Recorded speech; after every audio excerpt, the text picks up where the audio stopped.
फिलहाल महाराष्ट्र में सत्ताधारी महायुति पर शिवसेना उद्धव गुट के नेता आदित्य ठाकरे ने जमकर निशाना साधा है। जहां मुंबई स्थित टोल टैक्स और पुणे चंद्रपूर चुनावों पर आदित्य ठाकरे ने जमकर राज्य सरकार को सुनाया है। तरी आता एवढा वेळ झाला 3-4 तास कोणीच त्या तिघांमधून नाहीये, हे दुर्दैव आहे। म्हणजे नक्की सरकार हा विषय सिरियस आहे की नाही हा एक प्रश्न उपस्थित होतो। त्याचबरोबरीने 2-3 महत्त्वाचे प्रश्न आहेत जे आपल्या समोर मांडायचे आहेत। एक तर आज सकाळी धक्कादायक बातमी जी वाचली मुंबईबद्दल आहे, ती म्हणजे मुंबईचा जो साऊथ बाउंड कोस्टल रोड आहे हे घटनाबाह्य सरकार विचार करते की त्याला टोल टॅक्स लावायचा।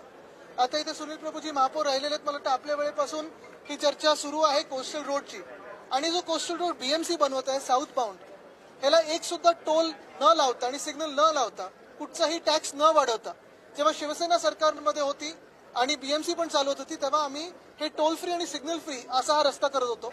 कदाचित त्यांना कुठचा तरी कॉन्ट्रॅक्टर डोळ्यासमोर दिसला असेल, कारण हल्लीचे जे घटनाबाह्य मुख्यमंत्री आहेत त्यांना ट्रॅक्टर आणि कॉन्ट्रॅक्टर मधला फरकच कळत नाही आणि म्हणून त्यांना ट्रॅक्टर अशी थोडी गफलत झाली असेल आणि टोल लावायचा हे डोळ्यासमोर ठेवलं असेल। त्याचबरोबर दुसरी महत्त्वाची गोष्ट म्हणजे हायकोर्टाने निर्देश दिलेले आहेत की पुणे लोकसभा मतदारसंघ आणि चंद्रपूर लोकसभा मतदारसंघ आम्ही गेले 6-7 महिने प्रश्न विचारत आहे की इथे निवडणुका होणार तरी कधी।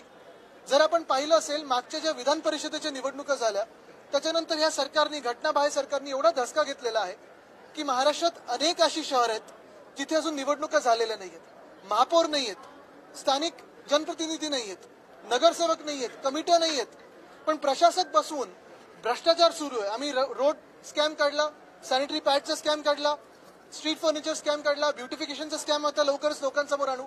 हे सगळे स्कॅम होत असताना सेनेटची निवडणूक पण नाही घ्यायची आणि लोकसभेची पण निवडणूक नाही घ्यायची।